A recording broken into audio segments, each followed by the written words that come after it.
ला दवा की दवा मातम हुसैन।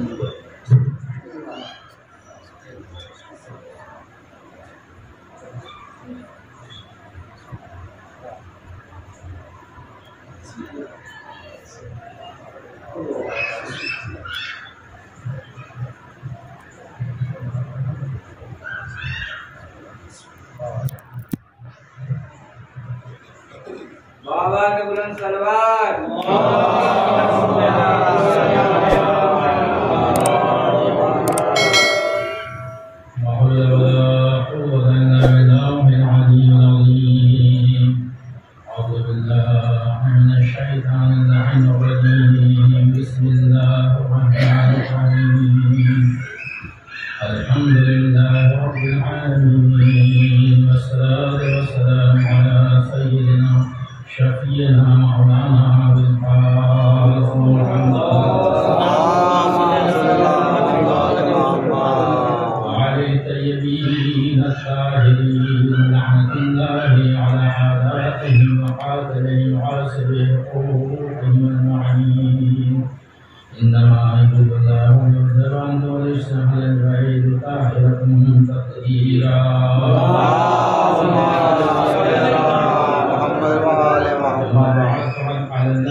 जिसकी मैं तिलावत की, इसका ज़ाहिरन तर्जुमा ये है, अल्लज़ी जअल लकुमुल अर्ज़ फ़िराशन वस्समाअ बनाअन, कि खुदावंद आलम वो है जिसने बनाया ज़मीन को और आसमान के फर्श को बनाया।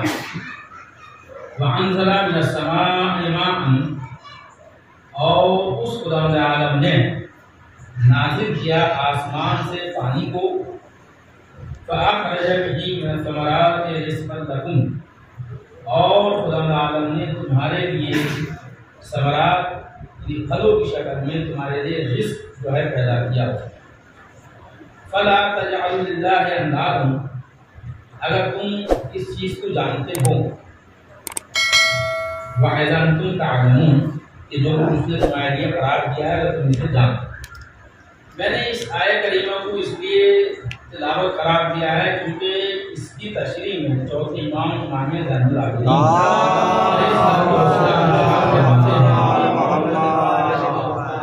इमाम इरशाद फरमाते हैं कि खुदा आलम ने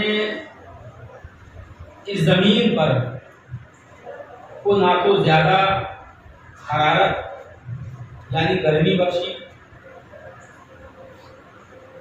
अगर खुदा आलम इस जमीन में गर्मी या हरारत बख्श देता, बहुत ज्यादा गर्मी होती, बहुत ज्यादा हरारत होती, तो कहते तुम जलता राख हो जाते, राख हो जाते। और कहते हैं ना खुदा आलम ने इस जमीन को जो है बहुत ठंडा बनाया। अगर खुदा आलम इस जमीन को बहुत ठंडा बना देता तो तुम जम जाते, गर्म बनाता जलता राख हो जाते, और ठंडा बनाता तो जम जाते। उसके बाद कहा खुदा आलम ने ना इस जमीन को जो है बहुत ज्यादा खुशबूदार बनाया है। अगर बहुत ज्यादा खुशबूदार बनाता तो तुम्हारा दिमाग खराब हो जाता उस खुशबू से, और खुदा आलम ने तुम्हारे हवास बाख्ता हो जाते उस खुशबू की वजह से। और कहते हैं ना खुदा आलम ने इस जमीन को बहुत बदबूदार बनाया है। अगर बदबूदार बनाता तो तुम्हारा दिमाग जो है काम नहीं करता, तुम जो है बेकार हो जाते। तो ना खुशबूदार बनाया, ना बदबूदार बनाया, ना बहुत गर्म बनाया, ना बहुत ठंडा बनाया, बल्कि क्या करा उसने मुतदल रखा। और उसके बाद कहते हैं ना इस जमीन को बहुत ज्यादा सख्त बनाया। अगर खुदा ने जमीन को बहुत सख्त बना देता तो तुम इसमें मकान नहीं बना सकते थे, यानी खुदाई में कब्रें नहीं बना सकते थे, अपनी खुदाई नहीं कर सकते थे। और अगर खुदा ने जमीन को बहुत नरम बना देता, बहुत मुलायम बना देता, तो क्या होगा कि उसके अंदर तुम बसीरत नहीं कर सकते थे, बस्तियां नहीं बसा सकते थे उसके अंदर, अगर बहुत नरम बनाता। बस कहते हैं खुदा ने तुम्हारे लिए इस जमीन को एक बिस्तर के मानिंद करार दिया है। किसके मानिंद? एक बिस्तर के मानिंद करार दिया। बिस्तर का काम क्या होता है? हमने क्या तशरीह है कि इस जमीन को तुम्हारे लिए बिस्तर के मानिंद करार दिया है। बिस्तर का काम ये होता है कि जब हम थक हार जाते हैं, थकावट महसूस होती है, तो हम बिस्तर पे जाते हैं, आराम करते हैं, हमारे जिस्म को भी सुकून मिलता है, हमारे ज़हन को भी सुकून मिलता है।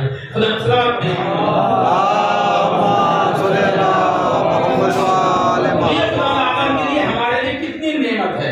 मेरा पूरा अशरा रहा है कि खुदा आलम जानता है कि हमें किस चीज की कब क्या जरूरत है। वो हमारा चूंकि खालिक है, हम क्या है, उसके मखलूक है, वो हमारा रब है। रब के माना पालने वाले के हैं। तो खुदा जानता है कि हमें कब क्या चाहिए, कुछ चीज की हमें जरूरत है। खुदा आलम ने तमाम निजाम को अपने अख्तियार में दिया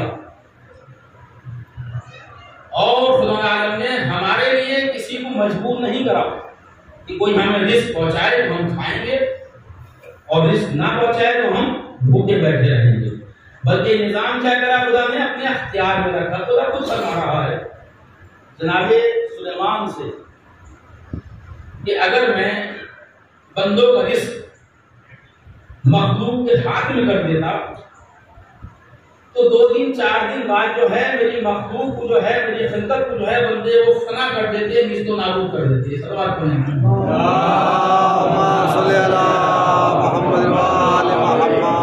जनाब सुलेमान जो नबी खुदा थे, उनकी सिफत ये थी कि वो चरीन परिन हजिर और हवाओं पे हुकूमत करते थे।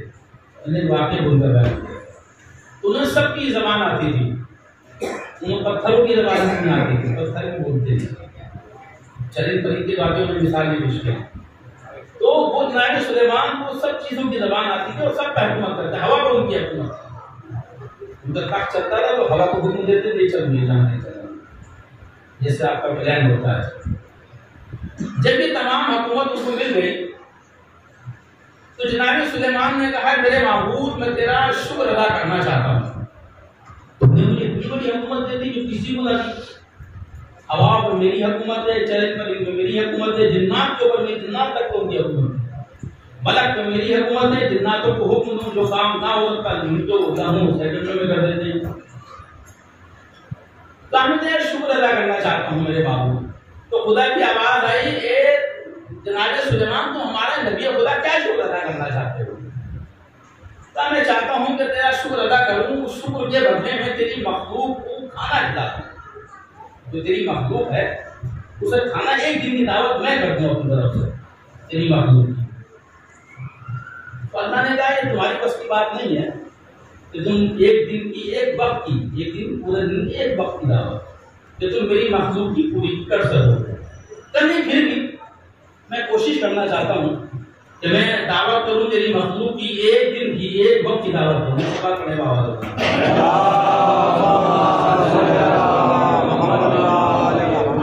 एक वक्त की दावत करूँ उनकी। ठीक है, अगर तुम ये चाहते हो तो करो। समंदर के किनारे इंतजाम किया गया। जनाब सुलेमान ने इंसानों को, जिन्नातों को, मलकों को, सबको हुक्म दिया कि जहां कहीं भी जो खाने की गज़ा मिले उसे जमा करो। अब जब हर किस्म की गज़ा जमा होगी, पूरी मखलूक में कौन कौन जनाब पता नहीं कौन क्या मखलूक खाना खाती है, तो जो कुछ तुम्हें मैसर हो, जो कुछ तुम्हें मिले, सब जमा करो दरिया के किनारे, समुद्र के किनारे, जो मानियन की चीज है। एक पहाड़ बन गया बहुत ऊंचा।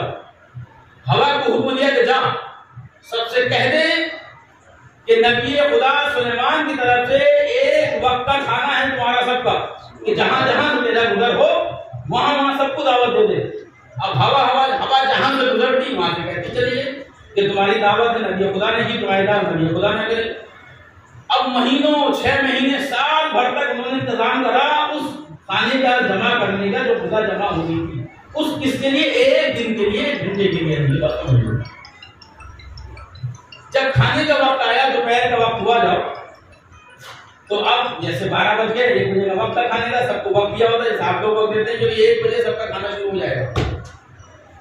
चंद मिनट पहले, 10 मिनट पहले एक मछली ने मुंह निकाला। ये बच्चों के लिए मैं सुना रहा हूं ताकि इन्हें मालूम हो खालिक हमारा जो है किस तरह से एक ऐसा हमारा ख्याल है। मछली ने मुंह निकाला, निकालने के बाद कहा, नबी खुदा मुझे खाना दो, मुझे भूख लगी है। तो कहते भाई अभी सवाल कर, अभी सबका खाना शुरू हुआ, तुझे भी देंगे खाना। 3 मरतबा आ गई सवाल करने के लिए। नबी खुदा ने कहा तुझे सबर नहीं है, अभी तो वक्त ही नहीं हुआ, खाने का शुरू हुआ। कि बस यही तो बात है अल्लाह का मखलूक में, कि अल्लाह से जब सवाल करती हूँ, जब मुझे खाना मिल जाता है, मखलूक से मांगना नहीं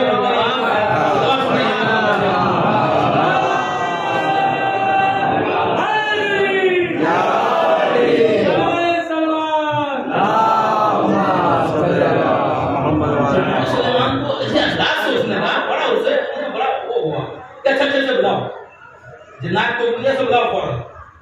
तो क्या क्या उसकी बात काम करो, चलो दो इसकी जिन्नात को हुक्म दिया, जो ग़िज़ा है इसकी जिन्नात को बता दो, सुलेमान को बता दो कि जो इसकी ग़िज़ा है इसे दो। उसे खाना खिलाना शुरू करा, खाते रही मांग रही।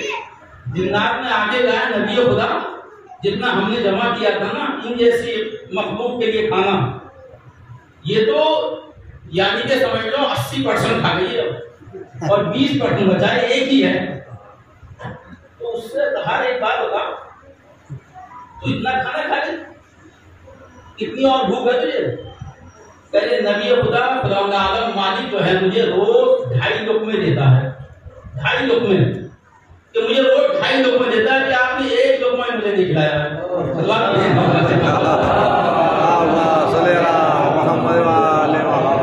एक लुक़्मा भी मुझे आपने पूरा नहीं करा भी, और मुझे टोक दिया आपने खाते वक्त, या तो मेरी इंसल्ट कर दी, बेइज्जती कर दी। तुमने मुझे दावत दी, पूरा पेट भर खाना नहीं खिलाया, एक तो पहले कैंप से बैठा मुझे खाना दे रहे, उसके बाद तुमने मुझे रोक दिया और मेरी इंसल्ट कर दी तुमने, एक लुक़्मा ही पूरा नहीं हुआ मेरा। जनाब सुलेमान सजदे में गिर गए, तेरे महबूब अपनी मखलूक को ग़िज़ा पहुंचाना तेरा ही काम है, अपनी मखलूक को ग़िज़ा पहुंचाना, ये हमारे बस की बात नहीं है। जो 2.5 लुक़्मे में जिसका पेट भर जाता हो, हम 1 लुक़्मा भी इसे नहीं खिला पाए, और इस मखलूक के लिए जो खाना हमने जमा किया जैसे के लिए वो 80% खत्म हो गया हमारा। सजदे में गिरे, आवाज आई नहीं था, जो मैंने पहले बोला कहा, आवाज आई, ए सुलेमान हम जानते हैं हमारी मखलूक का पेट किस तरह से भरेगा। अगर हम चाहें तो इस मछली का पेट जो है एक दाने से ही भर सकते हैं, और हम चाहें तो इस मछली को पूरा खजाना खिला दें, पेट ना भरे। तो मैंने तभी तुमसे कहा था कि ये जो है मेरी मखलूक का इंतजाम करना तुम्हारा काम नहीं है, कि अगर मैं अपनी मखलूक को आदमियों के हवाले कर देता, इंसानों के हवाले कर देता, तो वो 1-2 दिन के अंदर तुम इसको नाबूद कर देते, इंकलाब को अपनी रोक देते। सलाम पढ़िए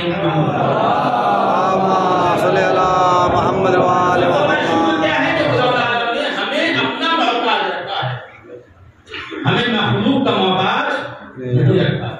वो लायक शुक्र है खुदा, लायक शुक्र है खुदा, वो लायक कुफ्र नहीं है।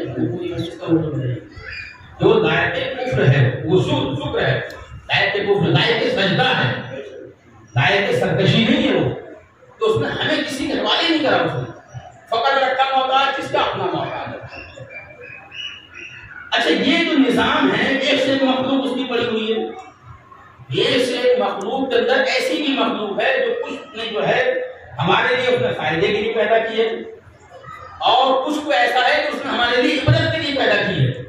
हम ये समझते हैं कि शायद ये मखलूक तो खुदा ने अबस पैदा कर दी, वो खालिक जो इल्म और हिकमत का मालिक है, हम तो कोई काम अबस करते नहीं है अपने इल्म के एतबार से, वो खालिक कोई काम अबस करेगा। मिसाल मैं दे दूं, लोग कहते हैं ना मच्छर क्यों खल्क कर दिया, मक्खी क्यों खल्क कर दी, हमने इसका जवाब भी दिया दरबार में, ताकि इसलिए खल्क किया ताकि तुम जैसे गरूरों को जो गरूर तोड़ सके। जो है इनको खल कर दिया। और मच्छर कितनी सी चीज है, उसने पूरी खिलकत उसने रखी है, खयानत नहीं करी उसने कहीं भी के साथ। छोटी सी मखलूक है उसने मच्छर के साथ क्या, तो छोटी सी मखलूक है तो उसमें कम चीजें रखी हो, दिमाग ना दिया हो उसके अंदर, खाने की सलाहियत ना दी हो, कितनी सी है, सब चीज उसके अंदर रखी, सारी चीजें उसके अंदर खुदा आलम ने रख दी। और इस कदर रख दी कि वो इंसान जो अपने आप को चालाक और होशियार समझता है, उस मच्छर को उसका तसल्लुत नहीं है। बात माहिरीन कहते हैं कि उस मच्छर के अंदर सूंड होती है, जैसे हाथी के सूंड होती है, और सूंड के अंदर दो चीजें होती हैं, दो नलियां होती हैं। एक नली में आड़ी होती है, आड़ी तो समझते हैं आप, जिससे लकड़ी काटी जाती है, लोहा काटा जाता है। एक नली जो निकलती है उसकी, उसमें आड़ी होती है। और एक नली के अंदर क्या होती है, एक नली जो निकलती है वो फकत ये काम करती है कि खून चूसती है, नहीं खून अंदर लेके जाती है। तो दो नलियां निकलती हैं, एक का काम है आड़ी काटने का काम है, और एक का काम है खून को चूसना। वो इस तेजी के साथ आता है और इतनी आवाज बुलंद करके आता है कि वो चौकन्ना करके आता है। ये खुदा आलम की जो है कमाल है, इतनी छोटी मखलूक के बावजूद भी चौकन्ना करके आ रहा है कि मैं आ रहा हूं, अगर रोक करके वो रोक दो। यानी इंसान इतना मजबूरी भी है और इतना कादिर मुतलक उसको बना दिया खुदा आलम ने, क्या प्यार भी दे दी बहुत सारे उसे, रोक सकते हो रोक ले। और वो इंसान जो अपनी चीज की इतनी हिफाजत करता है कि अपनी जिस्म से बगैर मर्जी के वो एक कतरा खून किसी को नहीं दे सकता, वो आवाज दे के आता है, आवाज देने के बाद आके बैठता है और सेकंडों मालूम भी नहीं होता, अपनी आड़ी को अंदर डालता है और उसे काटना शुरू करता है। और इस कटाई की इतनी तेजी से ये काम होता है कि खून चूसता है, चूसते उड़ जाता है। तो वो इंसान इतना बेबस है कि उसका वो खून चूसने वाले जानवर को भी वो उसे मार नहीं सकता है। सलवात पढ़िए। तो मालिक हमारा जो है लायक शुक्र है, लायक ताज़ीम, लायक सजदा है, लायक कुफ्र नहीं है, लायक सरकशी नहीं है। और ये जो नेमतें खुदा आलम ने हमें दी थी, तो मैंने कोई आयत मैंने पढ़ी तो इमाम नाज़िम से मैं वही बोलूं अपना, जो नेमतें खुदा आलम ने हमें दी है ना, उसका शुक्र अदा ही नहीं कर सकते, खुदा को छोड़ दिया, हमें चूंकि उसका एहसास ही नहीं होता है। चौथी इमाम ज़ैनुल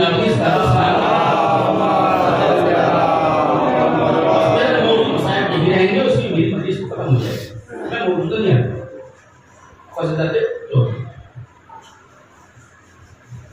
तो अब तो हम कहे इस्तेमाली तो मशहूर है, जिनकी दुआएं शहर पड़ी जाती है हमारे रमजान में, उनसे रिवायत है, रिवायत में कोई ज़ईफ नहीं है। साहब कोई रिवायत ज़ईफ है तो आदमी कहते पता नहीं मौत पर हैरा किया नहीं। अगर अबू हुरैरा जैसा कोई हो तो आदमी कह सकता है रिवायत मौत पर है नहीं, अबू हुरैरा इस्तेमाली से रिवायत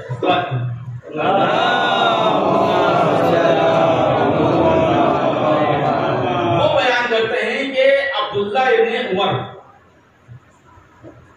अब्दुल्ला मैं मौजूद था ना, अब्दुल्ला इब्न उमर इमाम की खिदमत में आया और आने के बाद उसने कहा कि मैंने आपसे एक हदीस सुनी है, यानी आपने बयान दिया था, कभी तकरीर कर रहा हूँ या बयान कर रहा हूँ, जैसे भी एक लड़के का फोन आइए कल परसों कि आपने खुतबे में फला चीज कही थी। अब मैं खुतबा मैंने उससे तब कहा था भी, उसने मुझे बताया भी, उसने दो नाम दिए कि अगर इस तारीख में या इस तारीख में तो आसान हो गया। तो मैंने उसको डायरी ढूंढी और मैंने हवाला किया उससे, मैंने कहा ये है इसका हवाला, तो अब बताना आसान। तो उसने फला दिन आपने एक चीज कही थी, इमाम साहब का हमने बयान किया था, तो वो क्या थी? तो कहते हैं अबू हमजा इस्तेमाली कहते हैं कि आपने ये बयान किया था कि जनाब यूनुस जो 40 दिन मछली के पेट में रहे तो उनसे तरके औला हुआ था।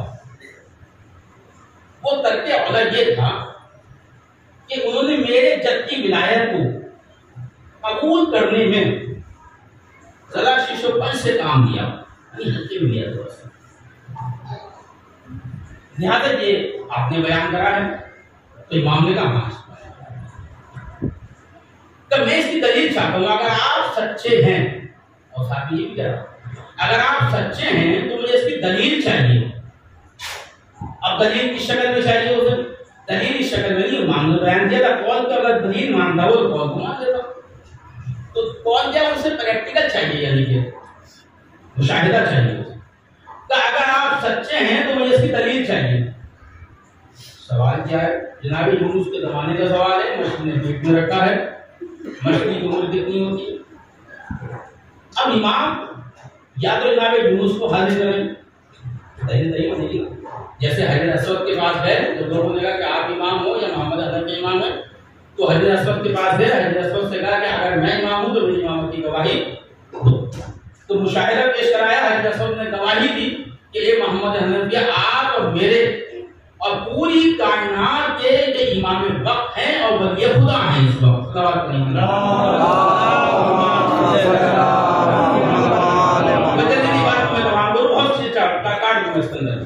तो अब उसने क्या कहा कि मुझे मुशाहिदा चाहिए, दलील चाहिए मुझे इस बात की।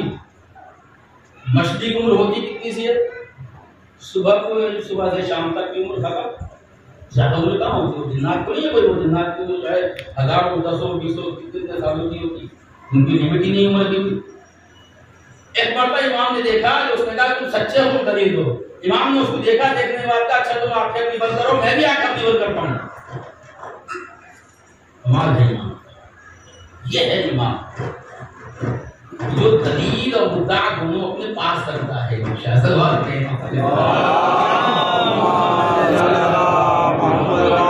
अपनी आंखें बंद करो, मैं भी अपनी आंखें बंद करता हूँ। और इमाम ने जैसी आंखें बंद करी, उससे अपनी आंखें बंद करो, उसने हल्की सी आंखें खोल के रखी। इमाम ने कहा ऐसे नहीं चलेगा, पूरी आंखें बंद करो। और तेरी माँ के जगह पे बैठे नहीं, वो इसलिए दादा ये हो रहा है कि उसने वो इमाम को आजमाने की चाहे कि तेरी माँ तेरे शोक में बैठे, आप पूरी बंद कर। मुझे गाना आज भी पसंद नहीं है, तो पूरी बंद कर या पूरी खोल, सलाह करें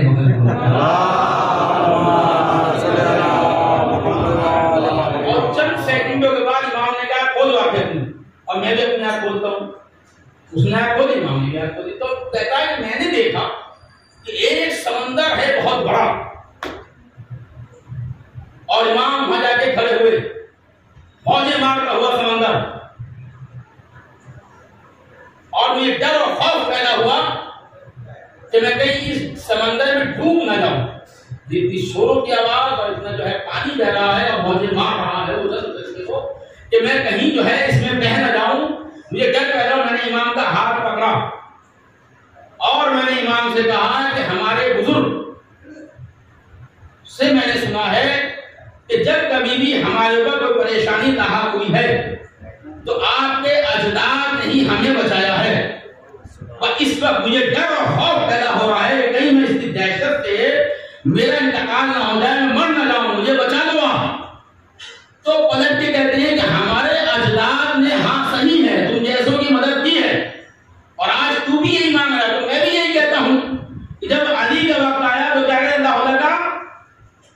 अगर उमर अली ना हो तो उमर हलाक हो जाते, पर आज उमर इब्न अब्दुल्ला गवाही दे रहा है कि अली इब्न ज़ैनुल आबिदीन ना होते तो उमर इब्न अब्दुल्ला हलाक हो जाता। सल्लल्लाहु अलैहि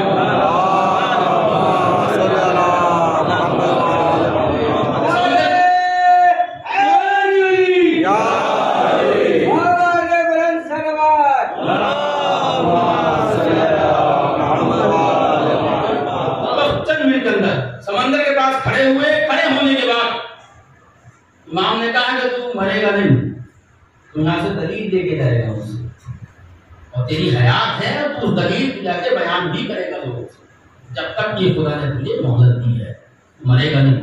इमाम ने जमानत दी। उन्होंने आवाज दी एक मछली को, वो मछली कहते हैं पहाड़ की तरह से निकल के आई, और उसने आने के बाद कहा लब्बैक लब्बैक या सैयदी या वली खुदा।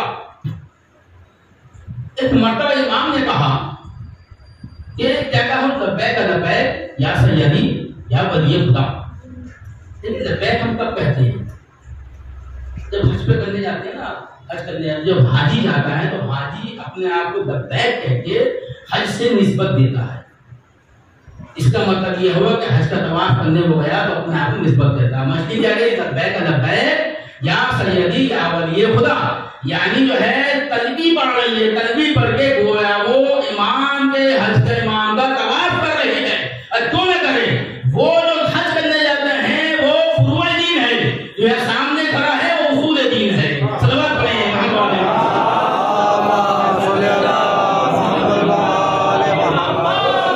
ये उसूल है। पहला पैगाम उसने दिया और पलट के इमाम ने कहा जब तूने इतनी अजमत मेरी बयान कर दी, क्योंकि इमाम के जुमले से लग रहा था बैठ थे, तो जब तूने मेरी इतनी अजमत बयान, तुझे ये भी पता होगा हम क्यों आए हैं और हमारा मकसद क्या है। हाँ या वली खुदा मैं जानती हूँ, तो बस बयान करना शुरू करो। एक तो बयान होता है ये, बस ये आखिरी लम्हा पे एक तो बयान होता है ये कि जनाबे यूनुस से जो है ये सजा हो गई, उसकी सजा उन्हें मिली, मैंने उनको पेट पर रखा, खत्म होगा। लेकिन नहीं, बयान किस तरह करना चाहिए, जैसे जनाबे मूसा को एक फूल पे जाते थे तो पलट के जब पूछा मूसा तुम्हारे हाथ में क्या है, तो मूसा कहे थे ऐसा है, बात खत्म हो जाती। तो कहाँ तफसील बयान करी, लकड़ी है, इससे मैं बकरियां चराता हूँ, इससे पानी निकालता हूँ, इसमें सहारा देता हूँ, पूरी तफसील ये क्यों बयान हो रही है। कहा जब महबूब का सामना होता है तो बाद में मजा आता है बयान करने में, चाहता है जितनी देर बयान होता रहे इसमें मजा आता है।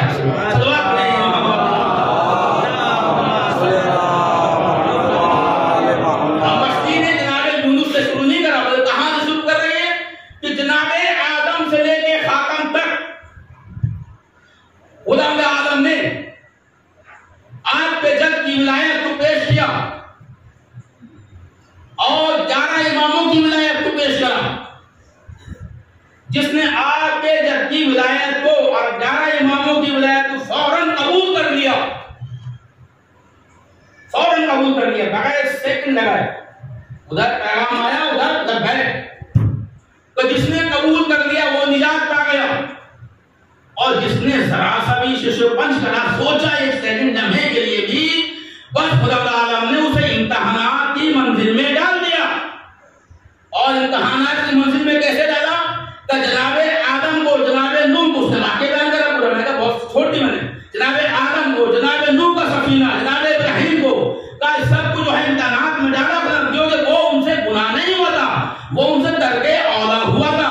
बस खुदा आलम ने आपकी विलायत और 11 इमामों की विलायत को पेश करा, जिसने कबूल कर लिया तो उसे निजात दे दी, और जिसने कबूल नहीं करा शशोपन करी, यानी ये देर लगाई, कबूल तो कर देर लगाई, तो खुदा आलम ने उसे इम्तिहानात की मंजिल में डाल दिया। ये किसकी अजमत है, ये उन नबियों की अजमत है जो हमारी रहनुमाई के लिए आए हैं, जो हमारी हिदायत के लिए आए हैं, जो हमारी तबलीग के लिए आए हैं।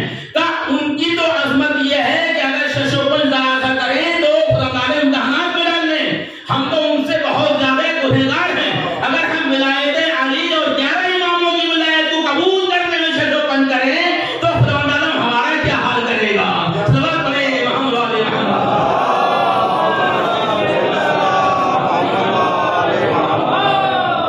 मौत का भरोसा नहीं है, जितनी जल्दी हो सके विलायत अली को कबूल कर दे, मौत कब आ जाए कुछ नहीं पता। तो सबको नाज़िल की गई, जिन जिनको नाज़िल की गई उन्होंने कबूल कर दिया तो निजात मिल गई। और उसके बाद कहते हैं कि जनाबे यूनुस, बहुत तफसील उसने बयान करी, गोया के जैसे आप मजलिस आप सुनते हैं, गोया समंदर के अंदर इमाम बारा बन गया और जिक्र फज़ाइल अहल बैत बयान हो रहे थे।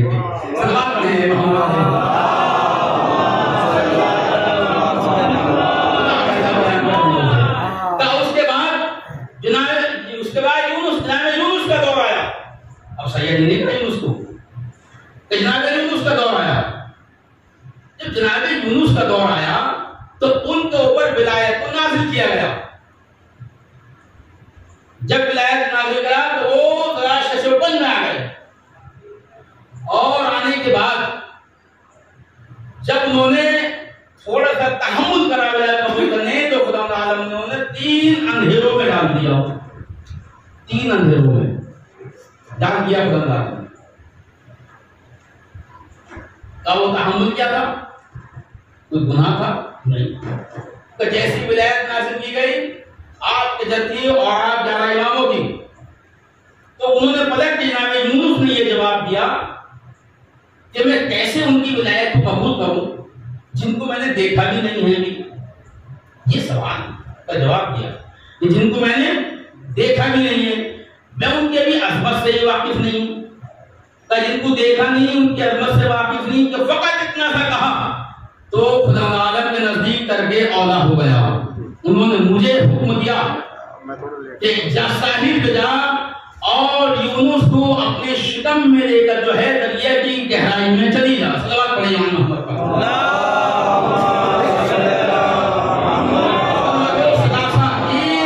तीन अंधेरों में डाल दिया। मैं शिकम में अपने शिकम में लेकर आई जनाब यूनुस को, तब तीन जुल्मतों में डाल दिया, तीन अंधेरों में डाल दिया। एक मेरा मर्द, एक समंदर, एक रात की तारीख। कुरान मजीद ने बयान करा इसको। तो तीन अंधेरों में हमने जनाब यूनुस को डाल दिया। और जब वो अंधेरों में चले गए तो अब कुरान मजीद भी कहता है इस बात को कि अगर यूनुस तस्बीह ना करते तो हम कयामत तक शिकमे माही में रखते और कयामत तक मछली को भी जिंदा रखते और यूनुस को भी जिंदा रखते। सल्लल्लाहु अलैहि वसल्लम।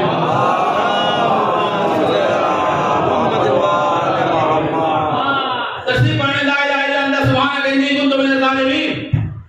अब उलमाए आरिफीन ये कहते हैं यहाँ पर, ये मुझे ऐसी चीज तो नहीं है बयान करना कितना पढ़ा कितना नहीं।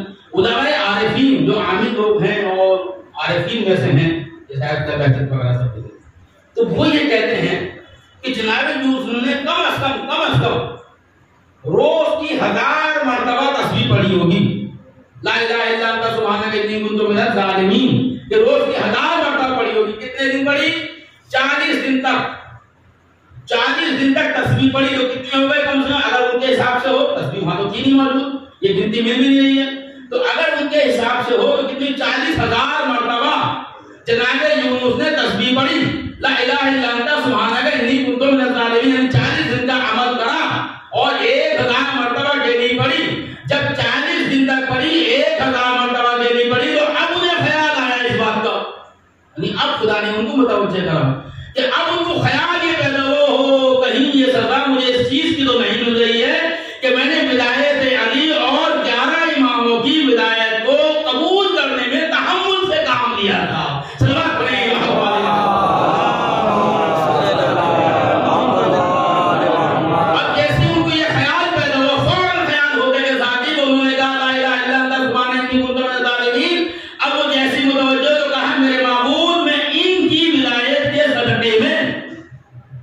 विलायत नहीं क्या है इमाम का, इनकी विलायत के सदक़े में मैं इस्तिग़फ़ार चाहता हूं, मैं तौबा चाहता हूं कि तू मुझे बख्श दे। जैसे ये जुमला कहा तो खुदा आलम ने वही नाज़िल करी मेरे ऊपर कि अब साहिल के ऊपर जा और जनाब यूनुस को अपने शिकम से बाहर निकाल। तो मछली कब तक सहाबी रही? जनाब यूनुस की नबी की 40 दिन तक मछली जनाब यूनुस की सहाबी रही, या मछली के सहाबी जनाब यूनुस रहे। और जब मछली ने बाहर निकाला तो नबी था, मछली थी, ना कोई जिनसियत का फर्क पड़ा था, ना कोई फ़ाल का फर्क पड़ा था। बस अगर कब्र रसूल के बाद पूरी जिंदगी पर रहे, नबी रहेगा, सहाबी रहेगा।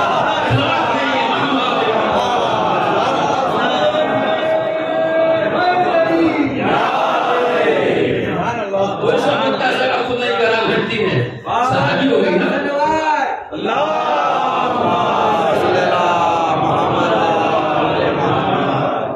सहाबी हो गई ना। बस अब खुलासा सुनिए इसका।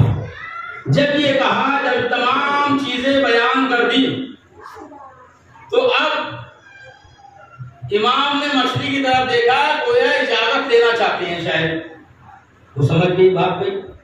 मछली ने कहा, या सैयदी, या वलीउल्लाह, मेरी एक बात और सुनते जाए आप। अब ये मेरी बात है, मछली कह रही, मेरी एक बात और सुनते जाए।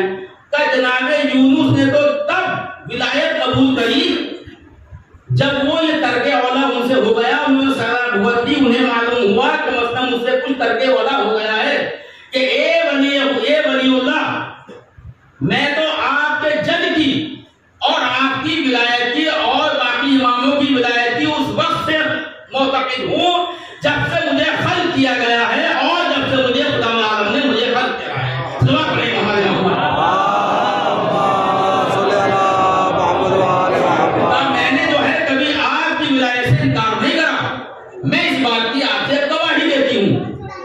और यही वजह, इशारा करता चलूं थोड़ा सा मैं, और ये वजह जो हमारे मछलियां हैं ना, वो जो पहले जाफरिया में वो तमाम जायज भी नहीं है, उसकी दो इल्लतें बयान की गई है। बस दो इल्लतें बयान कर दूं और मैं अपने मसाइल दे रहा हूं। उसकी दो इल्लतें बयान की गई है। एक इल्लत तो ये बयान की गई है कि जिनके ऊपर किरण नहीं होती है, चूंकि जहरीले जो है मादे बहुत होते हैं समंदर के अंदर या दरिया के अंदर, तो जब उससे टकराते हैं तो जहर उनके अंदर जाता है। जहरीली मछलियां बहुत होती हैं जो आलू को बदल कर उनसे टकराता है, जब जहर सरायत कर जाता है उनके अंदर। और जो किरण वाली होती है वो सपोर्ट होती है उसकी, वो जहर को रोक देती है, अंदर हो जाने नहीं देती है। दूसरी वजह ये बयान की गई है जो फिक्र की वजह है, ये तो होगी साइंस की वजह, ये क्यों नहीं खानी चाहिए, क्योंकि इस्लाम दोनों का चीज लेकर आया है ना। अब फिक्री वजह क्या है, उसकी इस्लामी वजह क्या है, ये है कि जिन जिन मछलियों ने विलायत अली को कबूल किया है और क्या आलिमा की विलायत को कबूल किया है, तो खुदा आलम ने वो इंसानों के लिए हलाल कर दी है, और जिनने कबूल नहीं करा है उनको हराम कर दिया है।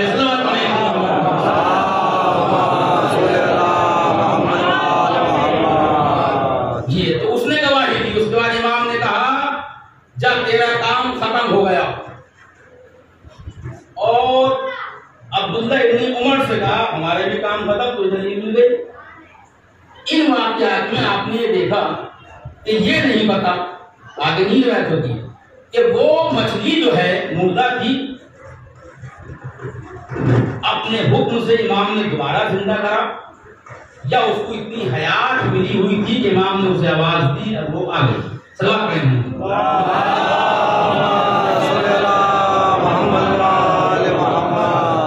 घंटा हो गया है कि मैं मसाइल थोड़ा सा और करूंगा।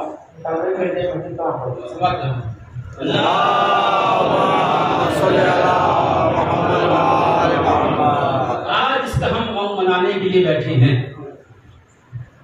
तो वो इतना मजबूम है, इसका ताल्लुक आज बराबर हो, वो इतना मजबूम है कि उसकी ना मक्तल मुअय्यन है ना उसका आला मुअय्यन है, कत्ल का ना वो मुअय्यन। किसी को तलवार से जख्मी किया, किसी को नेज़े से करा, तो एक जख्म का आला मौजूद है कुछ ना कुछ, इससे जैसे जो है कत्ल किया, शहीद किया, और जगह मुअय्यन है हर किसी। लेकिन ये चौथा इमाम वो मजलूम इमाम है कि ना इसकी जगह मुअय्यन है ना इसका आला मुअय्यन है।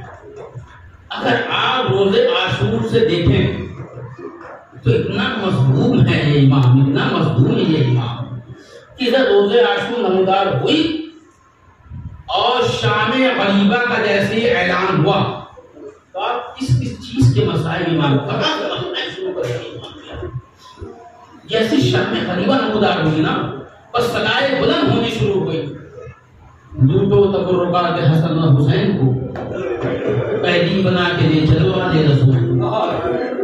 ये सदा का बुलंद होना था।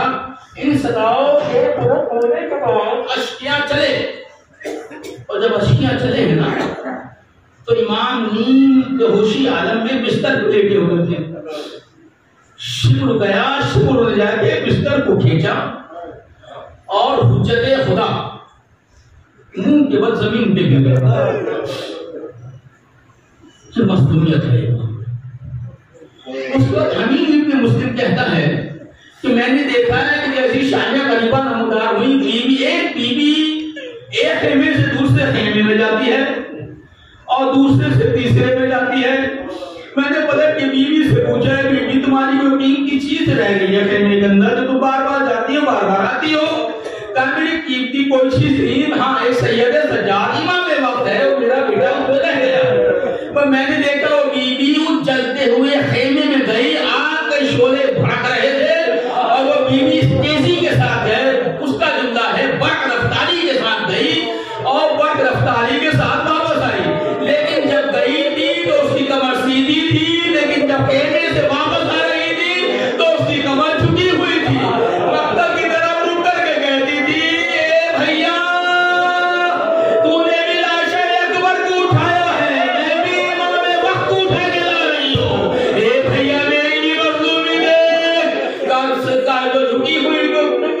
अल्लाह ताला ने हुसैन ने एक मर्तबा जब ये मंजर हो चुका, बस ये पीटू लेकर आए, और उसके बाद जब ये काफिला चला है ना, बस चल रखेंगे, जब ये काफिला चला है ना, और ये जैसे ये काफिला कूफे वो शाम के मंजरों में पहुंचा है ना काफिला, ये तो जैसे ही काफिला पहुंचा उसके बाद सैयद सज्जाद का कहना है, जब किसी से पूछा मौला कहां सबसे ज्यादा मुसीबतें पड़ी, तो इमाम ने कहा शाम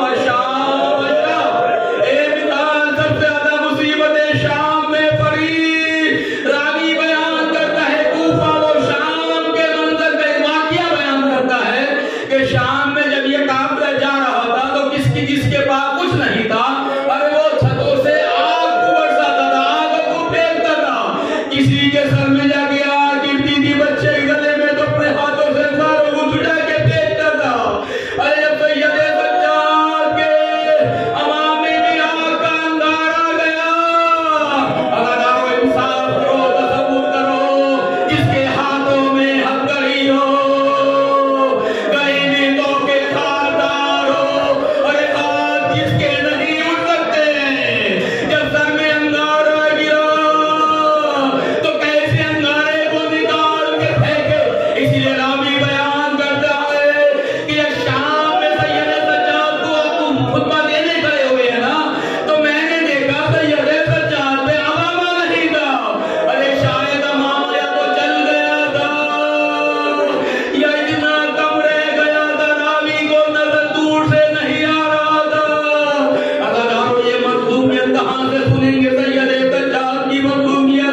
सवाल करा, ए सच्चे सज्जाद, ए इमाम वास, तुम ये सवाल क्यों करते हो? अरे पलट के कहते हैं कि जब मैं देखता हूँ कोई जानवर ज़िबा हो रहा है, हाय मेरा बाबा, हाय मेरा बाबा। अरे मुझे मख्तल में पड़े हुए टुकड़े याद आ जाते हैं, कभी कासिम के टुकड़े याद आते हैं, कभी अकबर के, कभी शहजाबाज के, अरे कभी मेरे बाबा के टुकड़े नजर आते हैं कि घोड़ों की टापों से पामाल कर दिया, लाशे अली अस्कर भी पामाल हो गया। अल्लाह बस एक बार अल्लाह ने एक वक्त वो आया कि इमाम को जहर दिया, जहर देने के बाद पांचवें इमाम को बुलाया। अल्लाह 3 जनाजे ऐसे हैं जिसमें असाल रोया है, अरे एक जनाजा सैयदा का है कि जब अली चीख मार के रो रहे हैं, पलट के कमर ने पूछा, पलट के पूछा, ए मौला रोने का सबब क्या है? ए कमर, सैयदा का पहलू शकीस्ता हो गया था, अरे पसलियां टूट गई, ज़हरा ने मुझे आज तक नहीं बताया। अल्लाह एक जनाजा सकीना का है, जब शाम में रसाला ने उसने दिया है।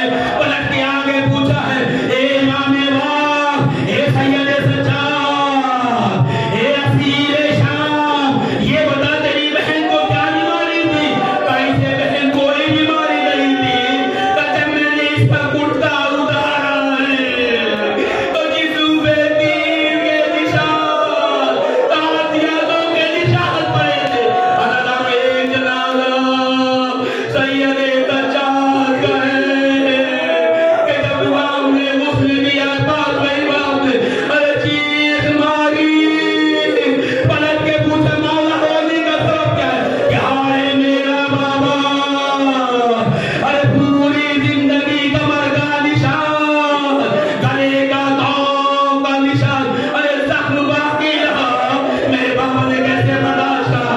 अल्लाह हुसैन बस ताबूत निकलने वाला है, ये उसका ताबूत है, ये उसका ताबूत है, ये उसका ताबूत है। अल्लाह जो जगह जगह से जख्मी है, जो दिन पे जख्म पाए हुए हैं, जंजीरों में जकड़ा हुआ है, कूफा और शाम का मंजर देख रहा है। बस एक वसीयत होने के बाद इमाम ने गुस्ल दिया, गुस्ल देने के बाद अल्लाह जनाजे को उठाया, जनाजा चला, जैसी बकी में पहुंचा, इमाम ने जनाजे को रखा, अरे 2 हाथ बरामद हुए, पलट के कहे मेरे ला मेरी अमानत को दे दे।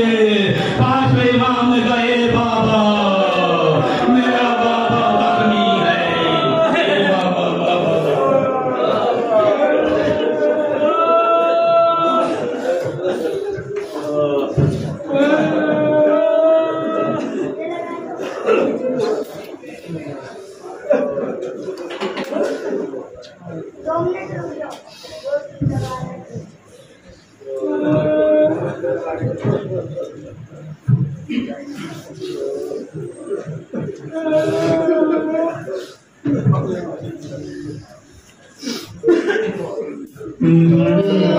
आबिद को मेरे